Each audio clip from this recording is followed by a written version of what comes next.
pessoal, tudo bem com vocês? E aí, preparados para a gente começar mais uma aula? Eu espero que vocês estejam, porque olha, eu vou falar uma coisa para vocês. A gente tem muita coisa para falar hoje.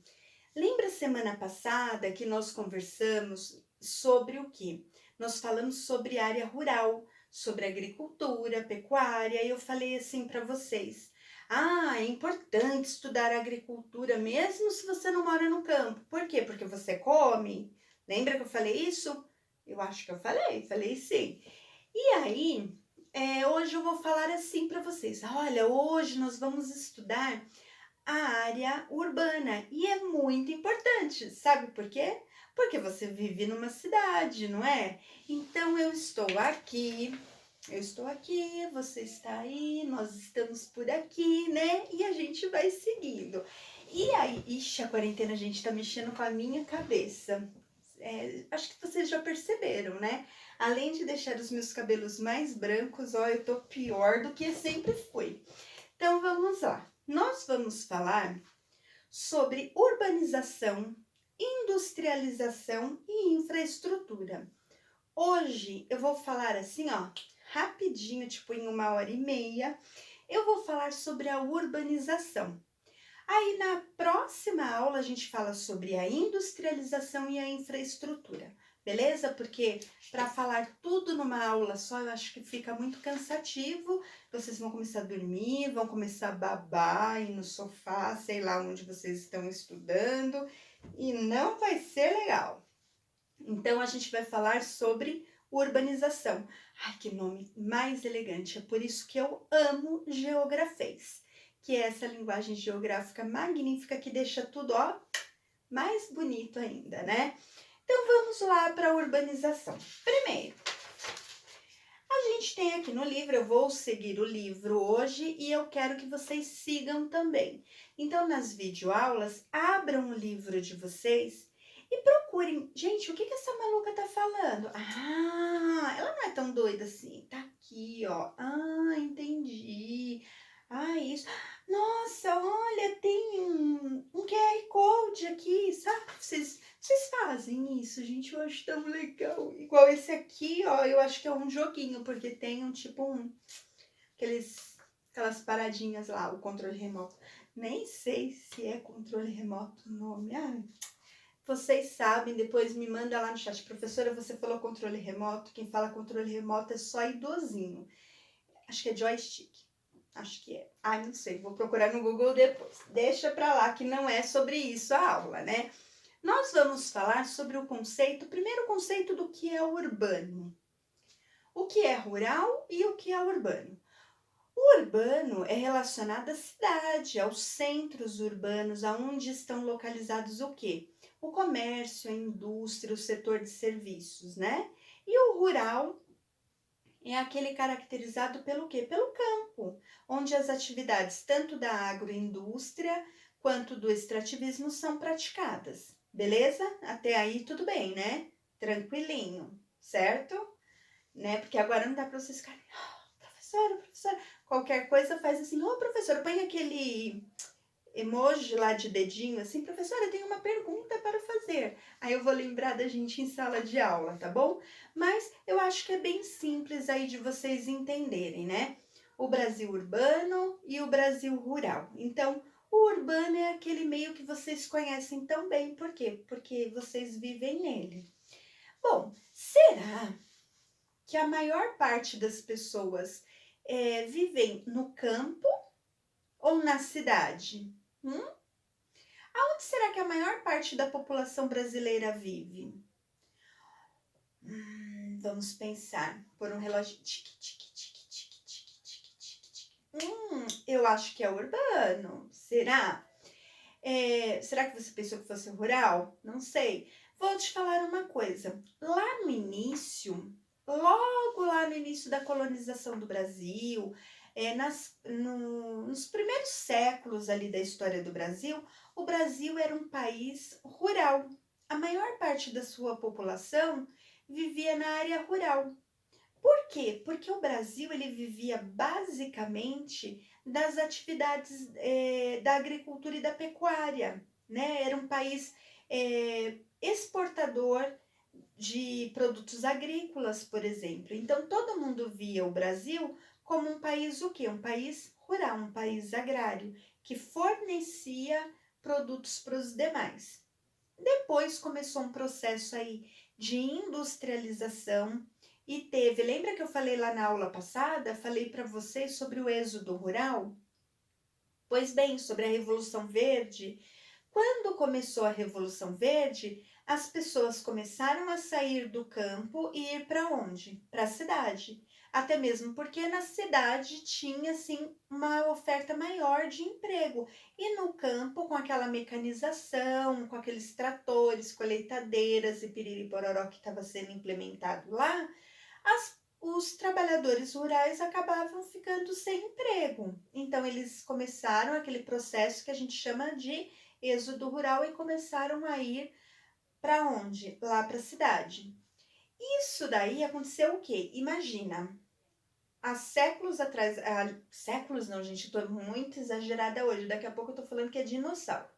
Há décadas atrás, a maior parte da população vivia onde? Na área rural. E a menor parte vivia na cidade. Só que começou o quê? Diminuir a quantidade de pessoas do campo, porque as pessoas foram saindo do campo e indo para a cidade.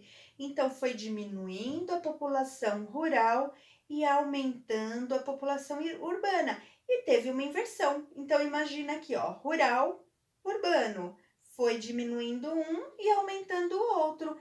E aí nós tivemos uma inversão. Aí você fala assim, nossa, que coisa interessante.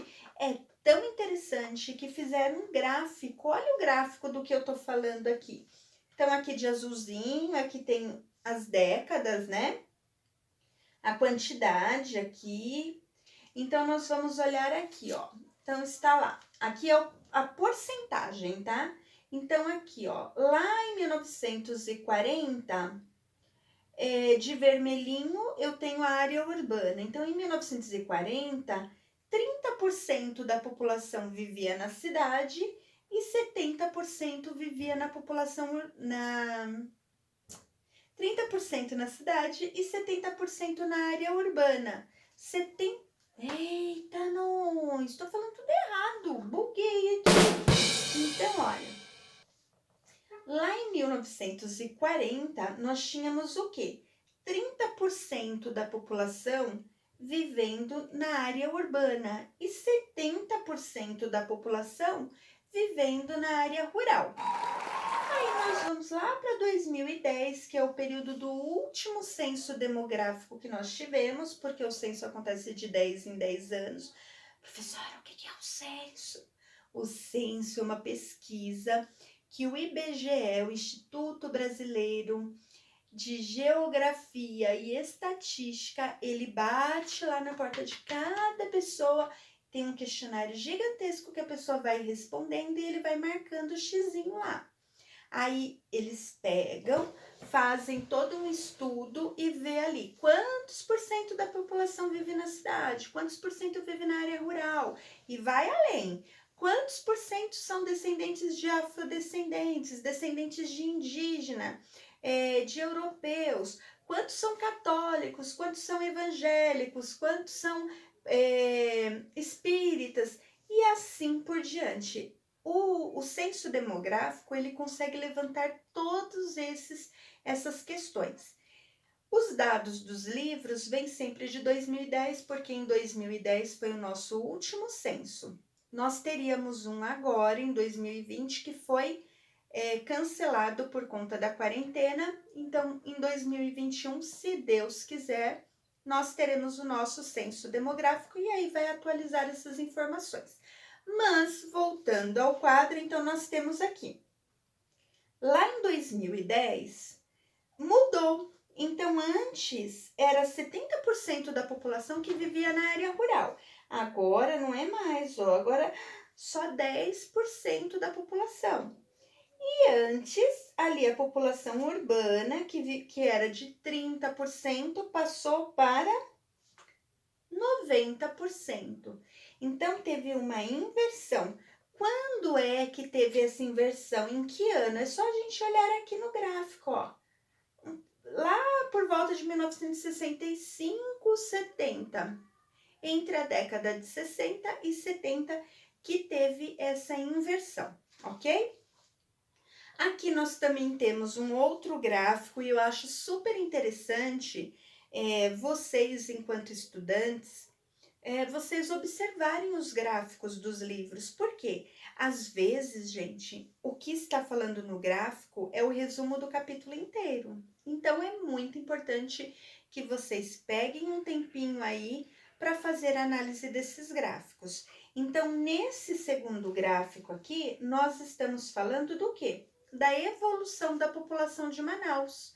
Lembra que eu falei para vocês também, lá no primeiro bimestre, que a população brasileira ela começou a se desenvolver principalmente aonde? Nas áreas de litoral, lá nas grandes capitais ali que banhavam o oceano, e aí depois elas começaram a migrar para o interior do país, né? Lá para os outros estados, então para a região centro-oeste, para a região norte. Então aqui mostra bem esse processo. Então, lá no começo, ó, 1940 até onde? 2010, nosso último censo. Olha como a população da cidade de Manaus aumentou e aumentou assim, ó, muito, muito, muito mesmo, né? Então, esses dados aqui, eles comprovam que hoje nós podemos, assim, ó, bater o pé e falar que o Brasil é um país urbano, onde a maior parte da sua população vive nos grandes centros, vive nas cidades. Ok, pessoal? Tudo bem até aí? Beleza? Se tá beleza, a gente segue para o próximo tópico. E aí, vai falar um pouquinho aí do crescimento da população urbana, que eu acho que eu já expliquei para vocês. Vamos falar um pouquinho sobre rede e hierarquia urbana. Primeiro, por que é importante a gente estudar o significado das palavras? Porque às vezes a gente está aí estudando um conceito que a gente não tem ideia do que significa. Então, quando você estuda o significado das palavras, fica bem mais fácil. Então, vamos lá. Rede. O que é uma rede? Tem várias redes, né? Por exemplo, eu adoraria estar deitada numa rede, tomando uma água de coco, ouvindo o barulho do mar. Mas não é dessa rede que eu estou falando. Também adoraria estar em outra rede chamada Facebook, Instagram, que é uma rede, aí a rede da internet, rede mundial de computadores. Gostaria? Gostaria, mas não, nós estamos falando da rede geográfica, a rede das cidades, né? Então, a rede urbana, o que é essa rede urbana? Quando as cidades se conectam, né? Então, fazem o quê? Uma rede. Uma cidade influencia a outra, uma cidade exerce poder sobre a outra. Então, às vezes, você mora numa cidade e trabalha na outra, você mora numa cidade e estuda na outra. Isso é porque as cidades têm o quê? Uma conexão, certo? Então, como é que a gente fala assim? Ah, a hierarquia, né? Hierarquia, nós estamos falando de uma relação de poder, né? Uma relação de influência. Então, por exemplo, quando a gente fala na hierarquia, nós estamos falando do que, por exemplo? Qual cidade tem mais influência sobre a outra? Qual cidade tem mais poder, ou seja, tem mais visibilidade do que a outra? Então, nós chamamos essas cidades, né, que exercem influência sobre a outra, do que? De metrópoles, né? Agora, por exemplo, quer um exemplo melhor do que é hierarquia? Por exemplo, quando a gente fala no país que a gente vive.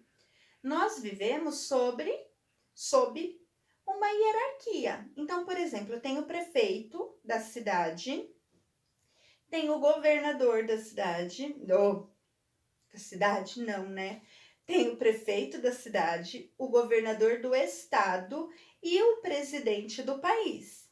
Quem está acima de todos? O presidente. Quer você goste, quer não, é o presidente.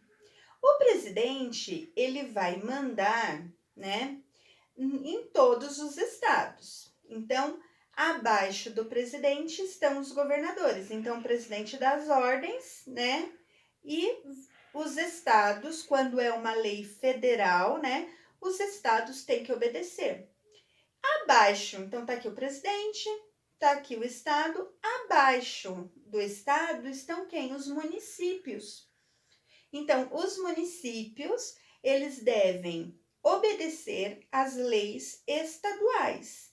Então, tem lá lei federal, lei estadual e a lei municipal. Então, a lei municipal, quem é que tem que obedecer à lei municipal? Os cidadãos daquela cidade. Então, sempre, por mais que os estados tenham certa autonomia em leis estaduais, mas eles têm que estar de acordo com o quê? Com a lei federal. Aquilo que é lei federal, que é Constituição brasileira, a gente tem que obedecer. Seja prefeito, seja governador, seja quem for.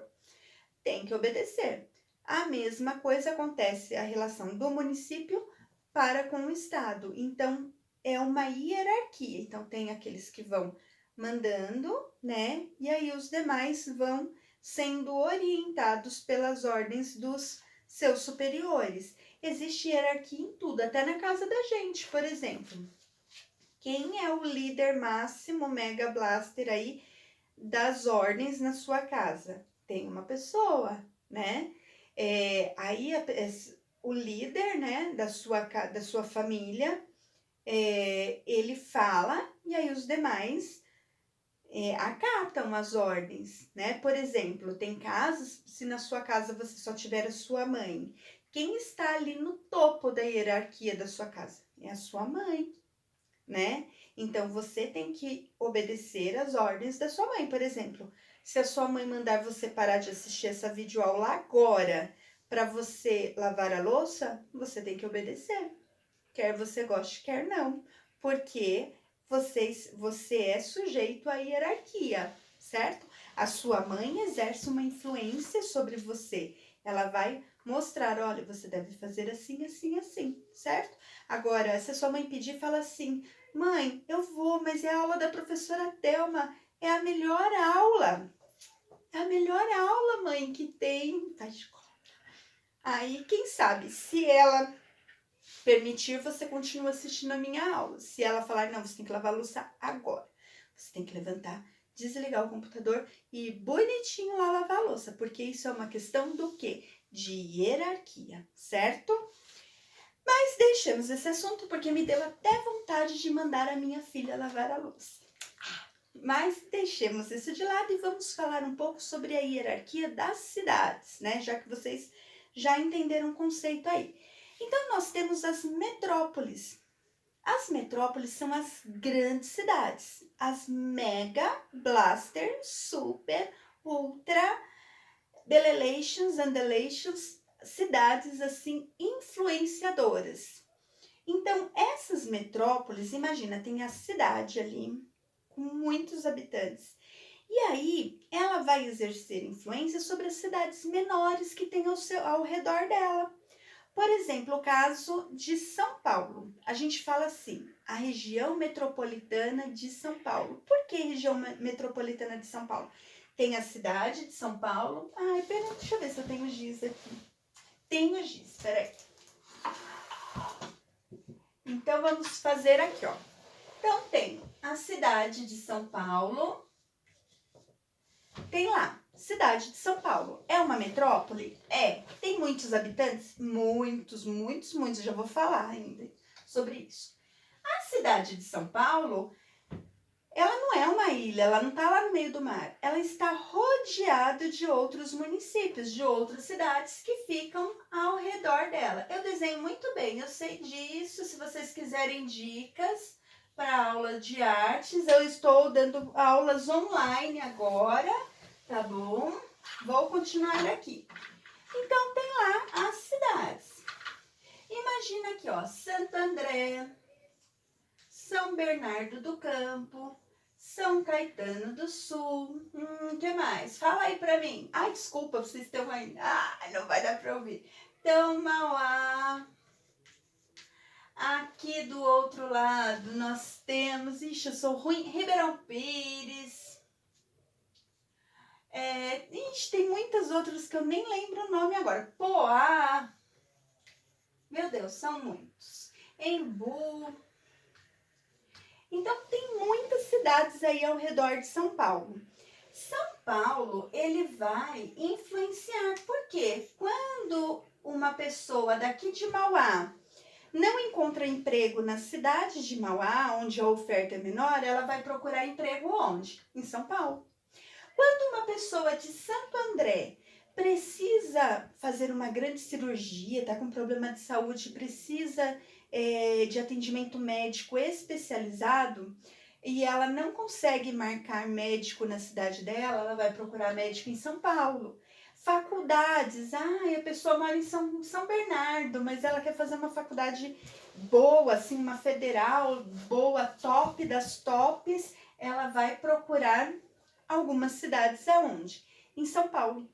E aí tem muita gente que vive nessas cidades e trabalham onde? Em São Paulo. E daí, para fechar esse desenho maravilhoso, o que eles fazem? Eles entendem, eles quem?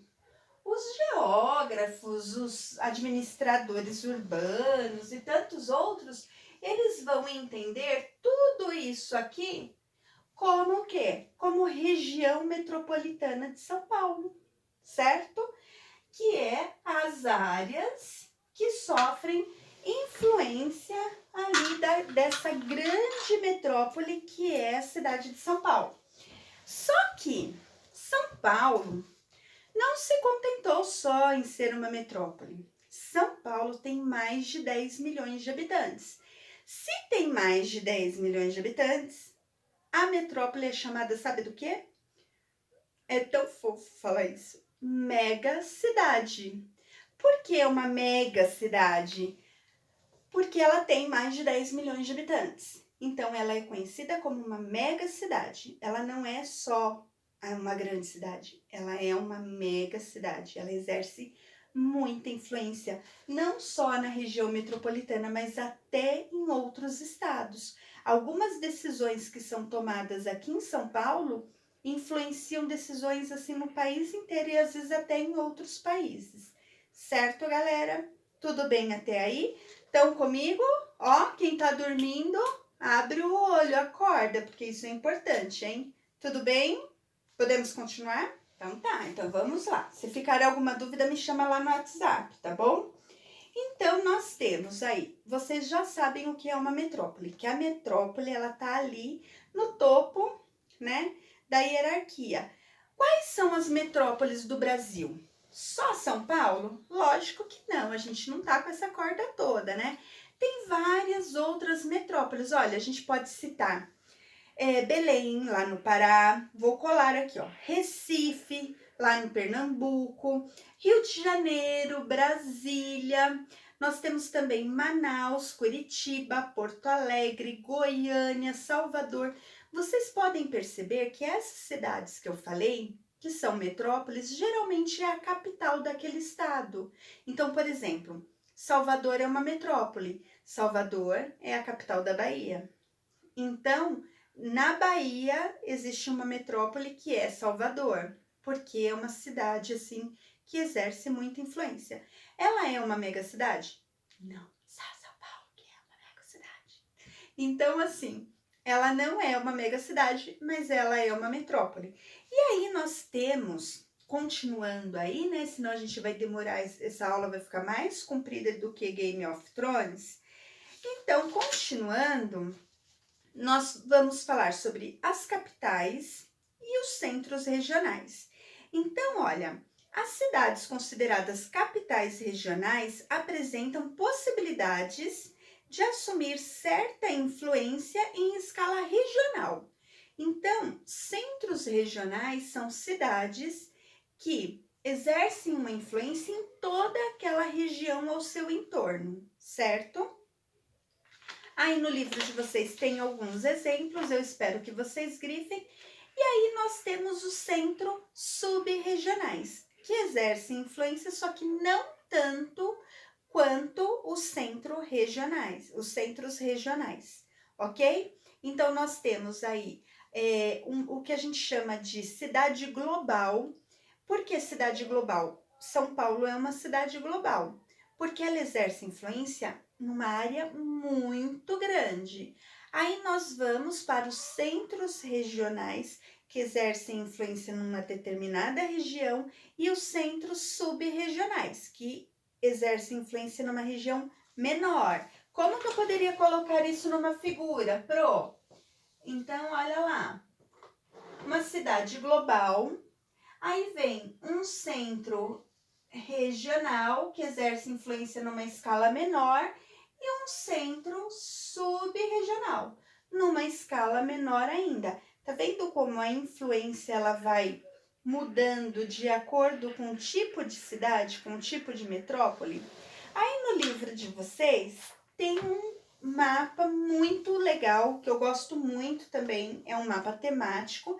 Então você vai olhar lá, olha, na legendinha tem os hexágonos, eu acho que é assim que fala. Aí tem lá, grande metrópole nacional. Se você procurar essa figura aqui, lá no mapa, você vai ver que está aqui, ó, São Paulo. Por quê? Porque São Paulo é uma mega cidade.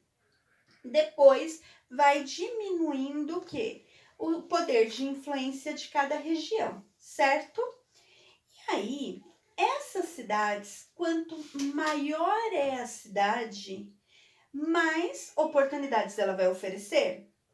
Sim, mais oportunidades ela vai oferecer, porque se é uma mega cidade, vai ter muitas coisas, não vai? Vai ter muitas faculdades, muitos centros tecnológicos, muitos hospitais, centros de pesquisa, indústrias importantes, centros financeiros, várias coisas.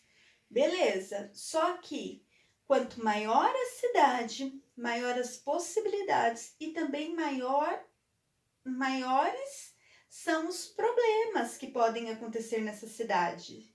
Por quê? Vamos lá no livro de vocês. E aí foi o tema do trabalho que eu estou esperando, porque nem todos me entregaram. E vocês sabem que eu fico assim muito feliz quando o aluno não entrega trabalho meu, né? Só vou esperar até sexta-feira. Passou de sexta-feira, meus amores, eu coloco 0 lá no meu diário e não vou mais correr atrás de aluno que não fez lição, não.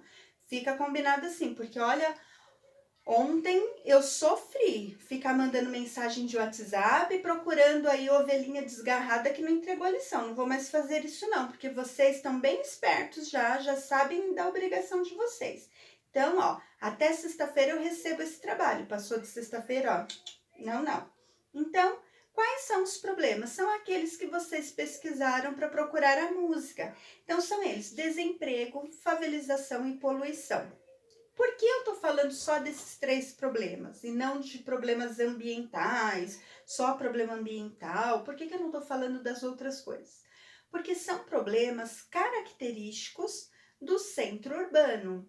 Então, se a gente vai falar problema ambiental urbano, eu não posso falar, por exemplo, de contaminação por agrotóxico. Não procede, né? Porque a gente está falando de problemas que acontecem na cidade. Então, primeiro deles é o desemprego. Por quê? Quanto maior a quantidade de pessoas, tem bastante vaga de emprego? Tem bastante, só que tem muita concorrência. É muita gente para pouca vaga, né? Então, vai acontecer o desemprego? Vai acontecer. O que acontece com isso? Acontece que muitas vezes uma pessoa que tem uma profissão, ela perde o emprego naquela profissão dela e ela acaba se deslocando para outra. Por exemplo, a pessoa era um engenheiro, suponhamos.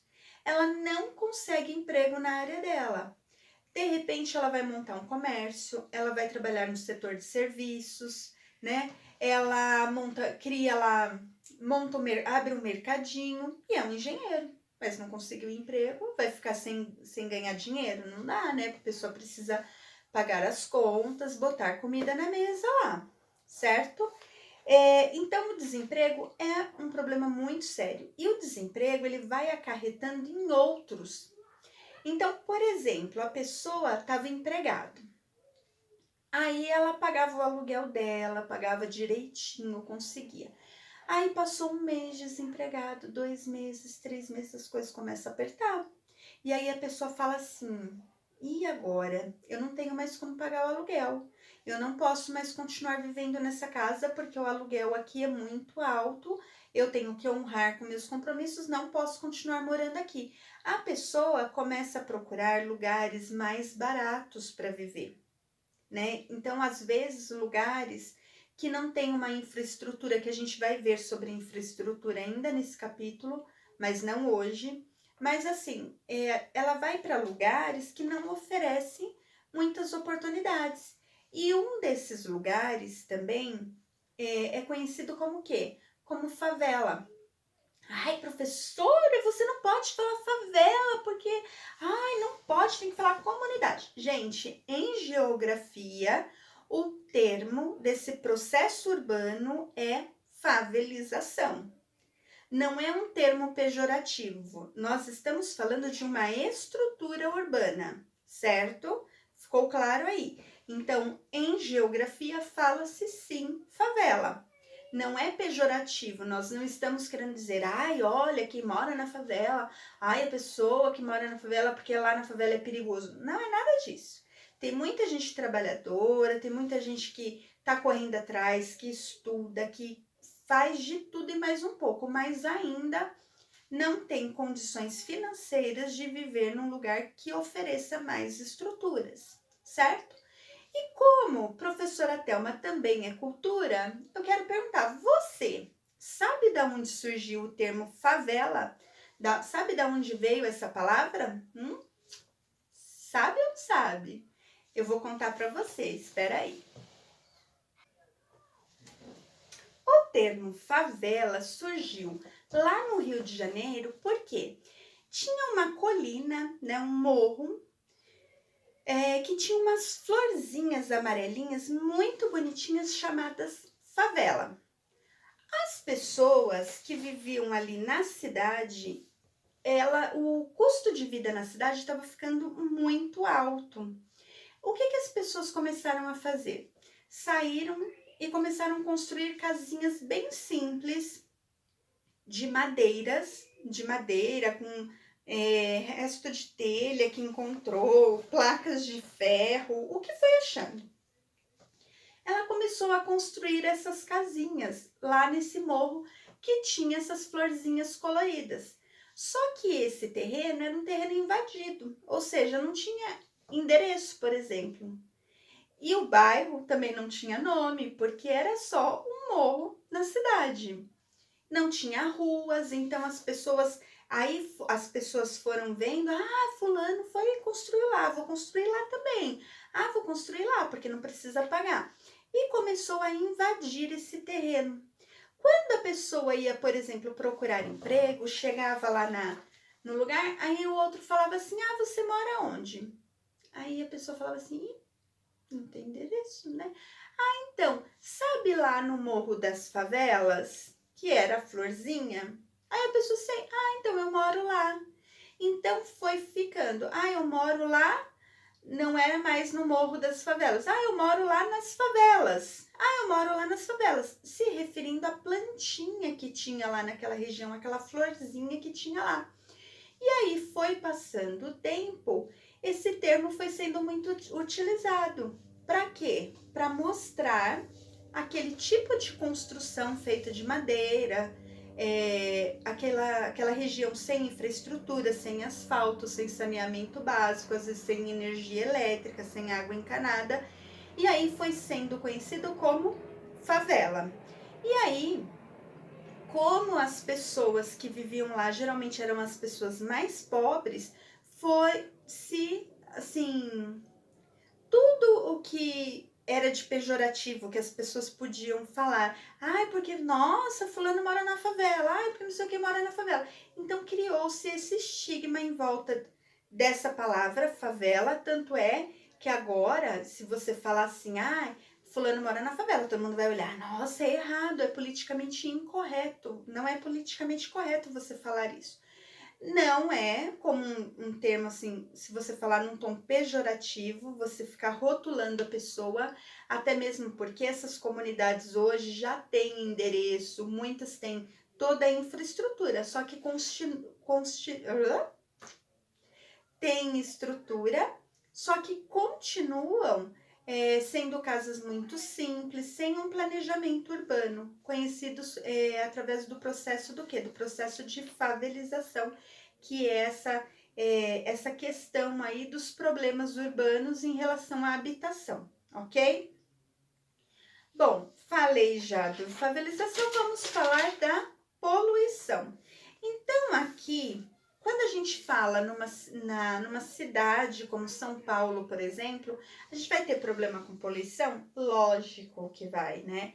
Mas que tipo de poluição? Principalmente o quê? Poluição hídrica, que é a poluição dos rios, porque a maior parte do esgoto acaba sim sendo jogado no rio.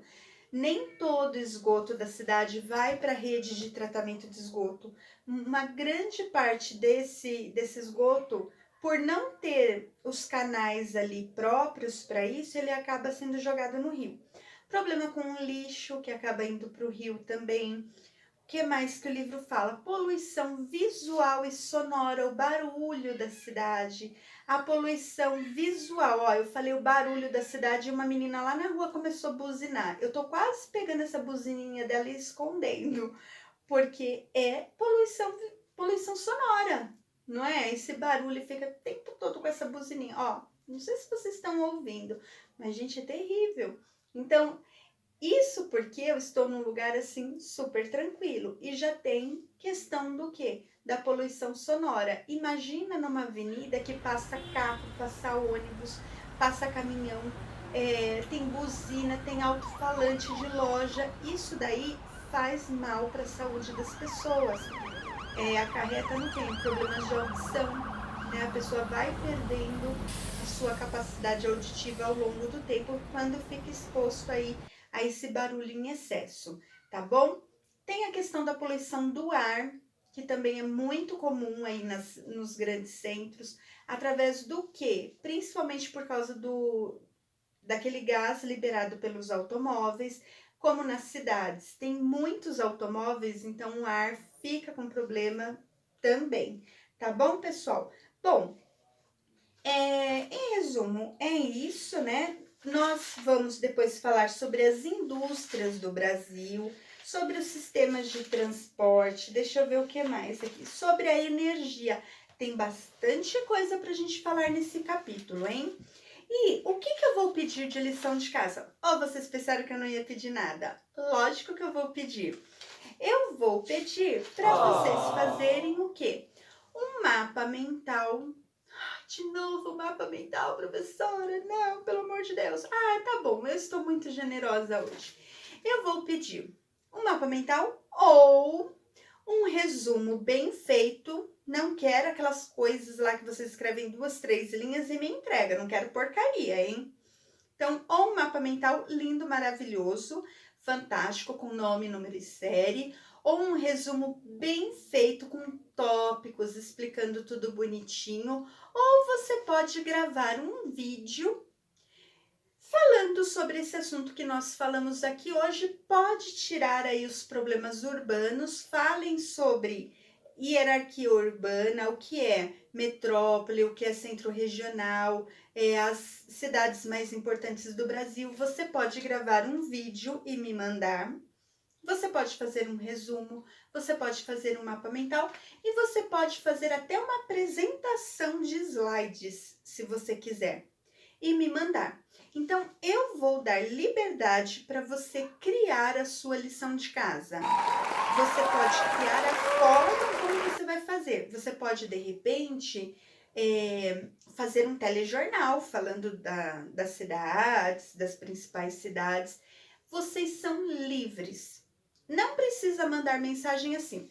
Professora, posso fazer assim, assim, assim? Eu vou falar, pode, meu amor, eu dei liberdade, eu dei carta branca, né? Professora, posso fazer um desenho? Ah, não, né, gente? Desenho é coisa do Fundamental 1. Vocês já passaram dessa fase aí. Então, olha as dicas. ou vídeo, ou um resumo bem feito, apresentação de slides, que mais que eu falei? Mapa mental, tá bom? Nessa vibe aí, nessa linha de raciocínio. Lembrando que não vou aceitar porcaria. A atividade tem que ser bem feita. Nem estou dando muita coisa para vocês. Eu estou dando assim, pegando um pouquinho, né? Dividindo aí a matéria para dar assim tempo de vocês expirarem e se preparar para fazer. Também não estou dando lição de um dia para o outro. Eu estou dando hoje, quarta-feira. Não, hoje é quarta? Hoje é quarta. Estou falando para vocês hoje e vocês vão poder me entregar isso até sexta-feira da semana que vem, que se eu não me engano é dia 8. Eu tô sem calendário aqui, deixa eu ver se eu acho. Mas eu vou editar o vídeo, eu vou colocar aqui embaixo, assim, ou aqui em cima, ou aqui do lado, ou aqui desse lado, eu não sei onde vai ficar melhor. Vou colocar em algum canto aqui o dia para vocês não esquecerem a data de entrega. Outra coisa importante também, eu não sei se eu já falei no começo desse vídeo, eu vou passar as lições para vocês e eu vou dar a data de entrega. A data de entrega, gente, é mais que uma semana para você colocar lá no meu e-mail. Se não der para mandar por e-mail, só se não der, você me manda pelo WhatsApp. Porque a Pro tá fazendo pastinhas de e-mail de cada sala para ficar tudo bonitinho, tudo organizado. Se não der, fala assim, ai meu Deus, eu não consigo, professora, eu não tenho e-mail, eu não consigo nada, professora, minha vida está muito difícil.